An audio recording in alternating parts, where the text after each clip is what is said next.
पूर्वी दिल्ली में बदमाशों के हौसले लगातार बुलंद होते जा रहे हैं। दिन दहाड़े लूटपाट और गोलीबारी की सनसनीखेज वारदात लगातार इन इलाकों में बढ़ती जा रही हैं और ऐसे में इन इलाकों में लूटपाट तो बढ़ती ही जा रही है और अब चोरी डकैती जैसे मामले भी लगातार इन इलाकों में बढ़ते जा रहे हैं।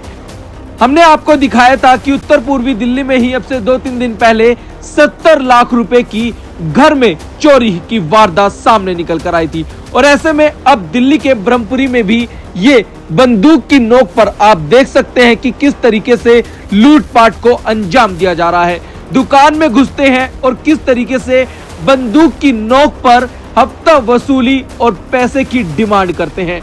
आखिरकार इन इलाकों में इतना अपराध क्यों बढ़ रहा है? आखिरकार इन पर कब सख्त कार्रवाई होगी और किस तरीके से इन लोगों पर कानूनी प्रक्रिया से सख्ती से इन लोगों से निपटा जाएगा। ब्रह्मपुरी रोड पर बदमाशों ने पहले तो दुकान पर लूट की और दूसरी दुकान पर लूट करने की कोशिश के दौरान विरोध करने पर दुकानदार को गोली मार दी। अब घटना के बाद लगातार इस इलाके में दहशत का माहौल है और ऐसे में पूरे इलाके में दहशत फैली हुई है।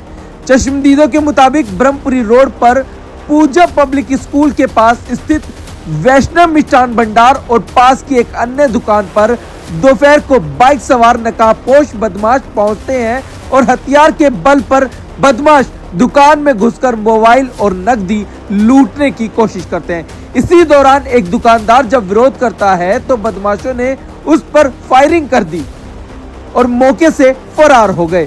फायरिंग में 40 वर्षीय आबिद घायल हो गया। उसे तुरंत जगप्रवेश अस्पताल में लाया जाता है, उसका इलाज चलता है। बताया जा रहा है कि बदमाश मोबाइल छीनने के बाद हफ्ता मांग रहे थे और विरोध करने पर गोली चला दी। अब सोचने वाली बात यह है कि आखिरकार इन बदमाशों के पास हथियार आ कहां से रहे हैं। अब उत्तर पूर्वी दिल्ली में हथियारों की नोक पर लूट की जा रही है। ऐसे में चाहे ज्वेलरी शॉप हो, दुकानदार हो या कोई भी अन्य हो, अब बंदूक की नोक पर और चाकू की नोक पर लूटा जा रहा है। ऐसे में उत्तर पूर्वी दिल्ली का हाल इतना बुरा हो चुका है कि यहाँ की कानून व्यवस्था पूरी चरमरा गई है। अब ऐसे में दिल्ली पुलिस को सख्ती बरतनी पड़ेगी और ऐसे अपराध करने वालों के खिलाफ सख्ती से एक्शन लेना पड़ेगा। सख्ती से एक मुहिम चलानी होगी कि ताकि जो अपराधी है उनमें एक डर बैठे, कानून का डर बैठे कि अगर किसी भी तरीके का कोई भी अपराध किया तो उत्तर पूर्वी दिल्ली में वो नहीं बच पाएगा। लेकिन अब ऐसे में इन इलाकों में डर का माहौल है, लोगों में डर का माहौल है। कब क्या हो जाए किसी को नहीं पता, क्योंकि लगातार इन इलाकों में दहशत बढ़ती जा रही है और पुलिस लगातार क्राइम रोकने में नाकाम होती जा रही है।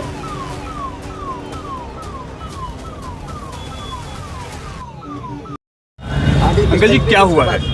सामने गली से वो चलाते हुए आए थे गोलियां। हाँ। 3-4 दिन थे वो और मुंह ढक रखा था पूरा। हाँ। उसके बाद वो घूम घार के इधर से आए और एकदम कूद गए। अच्छा, करते हैं गोलीबारी करते हुए आए हैं। हाँ, गोलीबारी कर। हाँ। तो कितनी आपने देखी है गोली कितनी चलाई है? 3-4 तो चलाई हैं। 3-4 चलाई हैं। और आपकी दुकान पर लूटपाट की है? हाँ, लूट गए। क्या कितना कैश? अब कोई गिन के थोड़ी होता, गले में कैश, जो भी कैश इसमें कैश रखा था वो सब निकाल के ले गए, जेब में से भी। और अच्छा, तो आपको बंदूक दिखाई है? हाँ, इनको मिसेज है हमारी, उनको यही बैठती है अंदर। जांच के बाद तो इसके सर पे यूं लगा के ना, अच्छा, गले में हाथ डाल के सब ले गए। कितने बजे की बात है ये? खड़ा होता है 3 बजे से पहले की, 2:45 की बात है। 2:30 बजे मान लो, 2:30 बजे का। हाँ, दिन के उजाले में 3:52 पे सीसीटीवी में आ रही है। हाँ, 3:52 पे सीसीटीवी में रिकॉर्डिंग आ रही है। 2:52 पे माता जी? हाँ, 2:52 पे, सॉरी, 2:52 पे। कितने लोग थे? हमारी दुकान पे तो एक ही आया था। एक ही आया था। हाँ। और उन्होंने आपके बंदूक दिखाई आपको? हाँ, पिस्टल उसने मेरे माथे पे लगाई ऐसे। हाँ। कह रहा बुढ़िया निकाल जो है जल्दी से। मैंने कहा बेटा कुछ भी नहीं है, मैंने कहा दुकानदारी ही नहीं हुई है सुबह से। तो कूद के अंदर आया, अंदर आके इसमें खंगाला पेटियों में, नहीं मिला उसे कुछ, फिर उसने दराज में हाथ डाली है। अच्छा। तो नीचे वाले दराज में कैश रखा था, वो निकाल के ले गया। जो भी आज का गल्ला था, जो भी आपकी आमदनी थी, वो सब सारा। वो लूट के ले गए। अच्छा, तो कितने लोग थे जो यहाँ पे? मैंने सामने 2 देखे थे और यहाँ एक आया था। यानी हाँ। 3 लोग थे? 3 तो थे ही थे। 4 लोग नहीं मतलब मेरी निगाह में तो 3 तो थे ही थे। अच्छा। और 1-2 इधर खड़े हों तो और अलग बात है। अच्छा, उन्होंने पहले फायरिंग भी की थी यहाँ पे आसपास?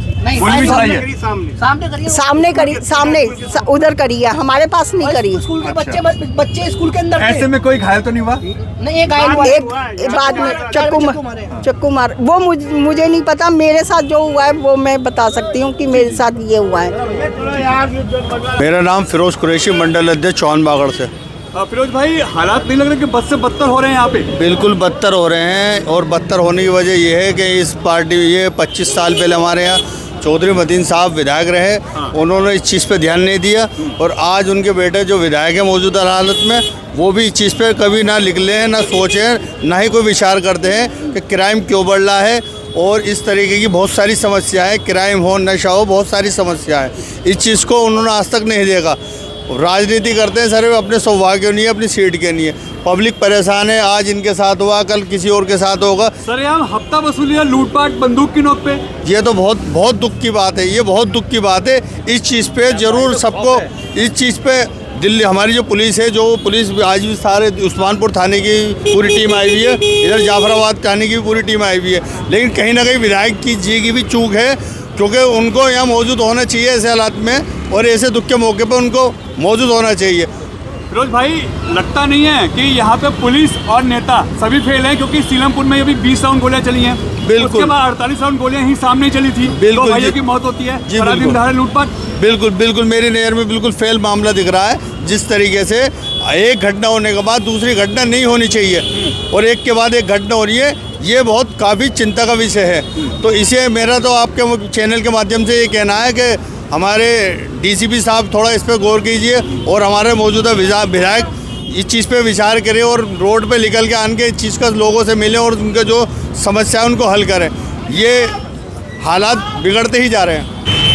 अनिल जी, आपका ये इलाका आता है, यहाँ पे हालात बद से बदतर हो रहे हैं। अभी कुछ दिन पहले 48 गोलियां 2 भाइयों को सरेआम जान से मारा जाता है। आज दिन दहाड़े लूटपाट दुकानों में आके, लगता नहीं है कि आप देखो ना सीसीटीवी में जो आ रही है ना फोटो, वो नशे में है लड़का।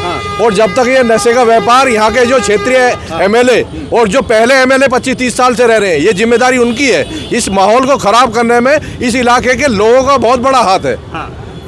मगर साहब, दिन दहाड़े तो आप लूटपाट यार भाई साहब, ये होने नहीं चाहिए ना। मैं तो तुरंत आ गया, अभी सीसी कैमरे में निकाले के देख रहे हैं, वो नए लड़के हैं, नई उम्र के लड़के हैं जो वारदात कर रहे हैं। अभी ऋषि कदम पार्क पे, जहाँ एमएलए साहब रहते हैं, उससे दूसरी गली, वहाँ चौहान बागर में 2 लड़कों का मर्डर हुआ, 1 महीना भी नहीं हुआ अभी। और उससे पहले सीलमपुर में 3 मर्डर हुए, आप भी थे, मैं भी था उस टाइम। ये होना नहीं चाहिए। इस इलाके को ये षड्यंत्र से खराब करा जा रहा है। तो ऐसे में लगता है कि कानून व्यवस्था चौपट हो चुकी है।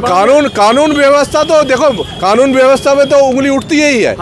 जब जिम्मेदार भाई, जो जिम्मेदारी जिसकी है उसे, ये ने जो क्रिमिनल एरिया है, जो क्रिमिनल, जो माइंडेड लोग हैं, जो क्रिमिनल लोग हैं, उन्हें कोई ना कोई सख्ताई से उस पर कोई ना कोई पेश होना चाहिए। मगर लगता नहीं है कि लगातार अब जमुना पार में, उत्तर पूर्व दिल्ली में एक के बाद एक क्राइम। जमुना पार एक तरफ और सीलमपुर एक तरफ, जाफराबाद चौहान बागर एक तरफ, क्यों नशे का व्यापार वहीं होता है। जब मैं चुनाव लड़ रहा था, मैंने जब भी यही बात कही थी, यहाँ नशे के चक्कर में ये वारदातें होती हैं, और उसके चक्कर में करोड़ों रुपए इन क्रिमिनलों के माध्यम से उसमें कोई ना कोई इस पे जो है ना, इसी वजह से ये वारदातें होती हैं, या नशा बिकता है। मगर सरेआम हफ्ता वसूली नहीं देंगे। अरे भाई साहब, ये गलत है ना। ये जैसे हमने सुना, मैं तो तुरंत यहाँ आ गया, और एसएचओ साहब को भी बुलाया, जो जाफराबाद एसएचओ है, और अभी डीसीपी साहब का भी फोन में बात हुई थी मेरी। तो जो हम कर सकते हैं, हम जो कर सकते हैं, वो पुलिस भी और हम भी, और इस इलाके के जो मौजूद लोग हैं वो भी, मगर ये होना नहीं चाहिए। मगर आपने डीसीपी साहब से बात की, उनसे सवाल नहीं पूछा कि यहाँ पे लगातार बंदूक, यहाँ पे लगातार जो इस तरीके के हथियार मिल रहे हैं, ये आ कहाँ से रहे हैं? अब ये तो देखो भाई साहब, ये तो पुलिस का काम है, पुलिस ढूंढे, पुलिस पकड़े उन्हें। मगर एक तरफ पुलिस और एक तरफ क्रिमिनल एरिया, ये 30 साल से तो मैं देखता आ रहा हूँ इस इलाके में, ये आज तक भी सही नहीं हुआ। ये कल्याण से और चौहान बागर तक और वो सीलमपुर तक, ये भरे पड़े हैं यहाँ, हथियार भी और क्रिमिनल भी, और नशे का व्यापार यहाँ वहीं के लोग करवाते हैं।